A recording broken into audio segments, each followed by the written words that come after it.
Hey guys, how you doing? Luna here with a new video. Welcome back to the channel. Today I am really excited because as you may or may not know, probably not since no one really follows this channel yet. In this channel we do music reviews. We review albums, we review songs, we review discographies, we do tier lists, ranked videos, but from time to time I also like to jump in here with a certain topic and just have like a small conversation with you guys. And the reason why I'm so excited for today's topic is we're talking about one of the most toxic things in the world. Something that is crucial for our society to function properly and something that we find in our everyday lives, and that is politics and how it affects music. Music is one of the best ways humans have to express themselves, and actually I would go as far to say that it's the most effective one too, because you don't really need to know how to play an instrument or know how to sing in order for you to use music as a tool for you to connect with your own emotions. How many times this week has music, had an effect on your mood and the way you feel? Me personally, I can tell you my own experience with music last week.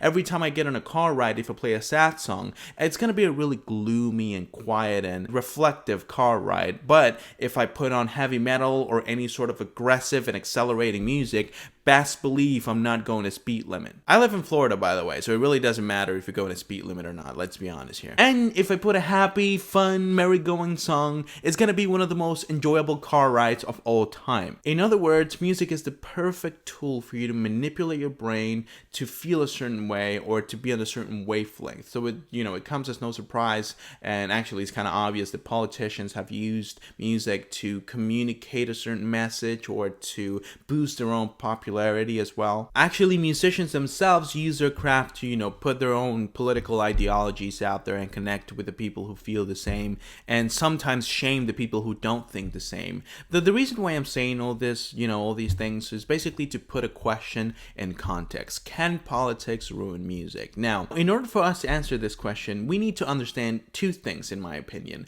Number one is the fact that free speech it's absolute. It should apply to everyone and everybody, no matter what they say, and that applies to music as well. So even if you don't agree with the political ideologies of a certain artist, that doesn't really mean that politics is ruining music for you. It just means you don't agree with the message, therefore the music is going to sound obnoxious and even dangerous at sometimes, depending on the type of message and your own ideologies. And number two, you must also understand what politics meant for music, not only now but back in the day, because the difference is wild. Nowadays is very different from what it used to be, because in the 60s, the 50s, and even 40s, when it comes to blues, for example, it was a form of expression used by black people that were living in a really racist America. And when you look at rock and roll and the punk movement, you see that it was a representation of the youth's rejection of the status quo, of what normal music is supposed to be. It was more chaotic, it was more loud and aggressive. And even genres like folk have multiple political movements involved in their roots, but one of the most important ones and one of the most relevant ones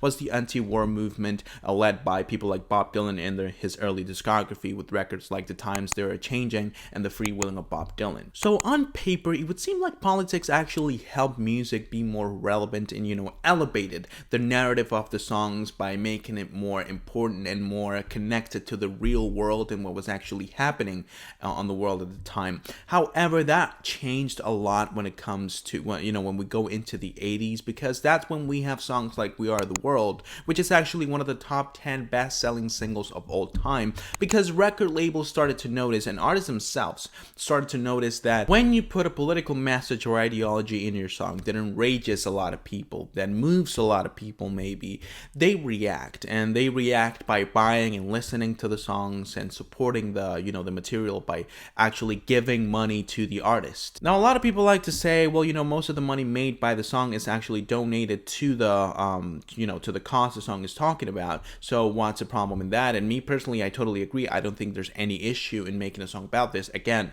free speech, you can do whatever you want, and actually I applaud the fact that they decided to do this, and the fact that so many people participated in it is amazing. However, I think this showed the whole world, and especially the record labels, that this was very profitable. Even if you donate the money to charity, all the money you made from that song goes to charity. The marketing you get from it is insane, and Michael Jackson knew this. That is, I think, the main reason why he went on to do multiple other songs like this that were also really popular, like Black and White, They Don't Care About Us, Earth Song, for example. And you may say, what's the problem with that? More charity, better, right? Yes, technically on paper that's the case. However, now we have production, now we have videos. It kind of feels more plastic. It stops being a form of expression, and it seems to be a way for people to cash in and to take advantage of a certain situation happening in the world. The lyrics started to be a little bit more shallow, and we're talking about Michael Jackson here, and I hate to be that guy, but for Michael Jackson to make a song about poverty, about global warming and climate change and all these other subjects, I think it's kind of hypocritical, because Michael Jackson was one of the richest people in the world at the moment. He owned multiple jets, and then people say, well, you have to separate the art from the artist. The message is good no matter if he didn't follow it himself. But I think that you have to practice what you preach, because if you don't, if people actually look at you and look at the fact that you're not following your own beliefs, then how do you want me to follow them? That doesn't make any sense. And again, I'd hate to be that guy. I personally don't have a problem with the rich or the billionaires in the world. I don't care if you have a private jet. I don't really care if you care about the environment or not. I do my own thing, you do your own, right? Whatever. However, it is kind of annoying when someone who's clearly doing the same thing he's criticizing tries to make a song blaming you for an issue and acting as if he's on this moral high ground that no one can take him out of. Which is a difference I was talking about in the beginning of the video. Politics and music used to be way more personal. He used to be an artist, writing a song about a certain issue he didn't feel okay with. Even if he participated in this, in this problems that he was talking about. It wasn't finger pointing to anyone. It wasn't really him blaming everyone else except himself and the people he likes. It was an artist, being honest to himself and saying, I feel like there's an issue in the world, and even though I participate in it, I wish it was different. That's the essence of political music back in the day. Now it's just people trying to connect with a certain minority, and it sounds ugly, but that's just how it is. Now, this is a majority of them. It's not all of them. You do have some interesting political narratives in music nowadays too. For example, PJ Harvey with Let England Shake is one of the best examples out there, a really politically charged album. You have obviously people like Taylor Swift making songs like The Man, which again, that supports the feminist movement. I personally don't agree with a single thing she said on that song. This song is basically Taylor Swift saying that if she was a man, she would be way more popular and way more talented in the eyes of other people, which again, I disagree. I would actually say the opposite. I think that the fact that she's so beautiful and so charming helped a lot with her popularity, especially in her early years. Obviously, she's really talented. She's an amazing songwriter. She's a great storyteller. She's a really good vocalist too, but I just don't picture Juanito releasing Teardrops in My Guitar and being as popular as she was back in the day. So even if I don't really agree with the narrative and it doesn't really align with my ideologies and my perspective of the world, I can't really help but respect Taylor for this, because it's an artist using music to express her own frustration towards society. In other words, to wrap up this video, I feel like I've been talking for way too long. If music is used by an artist who wants to express themselves and to, put their opinions on a certain issue or a certain, situation out there, and they feel very passionate about it and they put a lot of, feelings into the music, I think that politics can only elevate the musical experience overall of the song. It can create some incredible, compelling, and interesting narratives that, in my opinion, are some of the greatest that music has to offer. However, it is unfortunate, but it's true that it's not really used that way anymore. It's basically a way for politicians, artists, and, A-list celebrities to lecture you about things they think is wrong, even though they're incredibly, massively disconnected from reality. They've been privileged for way too long, and they seem to have forgotten how hard it is for, to get by on a day-to-day basis when you don't really have everything lined up for you to, live a good life. Man, politics isn't everything nowadays. You go on Twitter, politics, you go on Instagram, politics, and then you go to YouTube and it's more politics, and then you go out to the streets if you live in a big city and it's politics. You go out to dinner and the TV showing politics. You open your computer, you go and read manga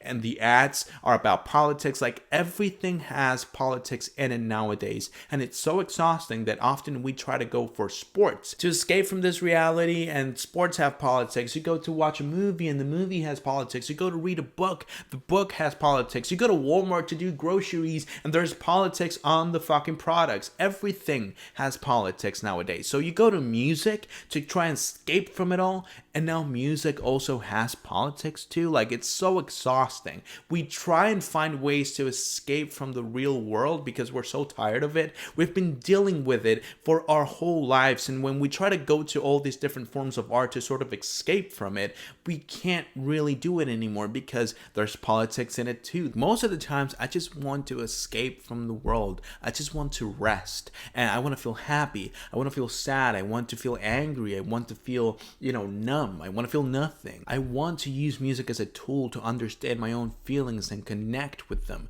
So when I listen to a song and there's more politics, honestly, I feel exhausted, and it ruins music for me. So can politics ruin music? In my opinion, sometimes when you're fed up with everything, yes, it can ruin music, absolutely. But for the most part, in my opinion, I think it's a really good way to create an interesting narrative and to create powerful music. So I don't think that politics ruin music overall. I think that sometimes politics is just an exhausting thing, so that translates to music as well. However, that is only my personal opinion. If you guys have your own, and I'm pretty sure you do, go ahead and leave it down below in the comments, and I'll make sure to check it out as soon as I can. That is pretty much the reason why I created this channel. I want to have a conversation with you guys. I want to make sure I know what you guys think about this. It's been really eye-opening making all these videos and seeing people interact with them and give me a totally different perspective from mine and learning from them. So I'm always really excited to, go in the comment section and seeing all these people who actually watch the video and have something to say about the video.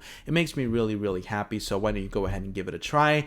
That'll be it for today's video, guys. I really hope that you enjoyed. If you did, go ahead and leave a like on the video and subscribe to the channel so you don't miss any other videos that I upload. Again, if you guys want me to talk about a certain topic or a certain album or a certain song, I also do music reviews, so go ahead and leave your requests down below and I'll make sure to fulfill them as soon as I can. Now, with that being said, once again, I hope that you enjoyed, and I hope that I can see you guys soon with a new video. But until then, bye.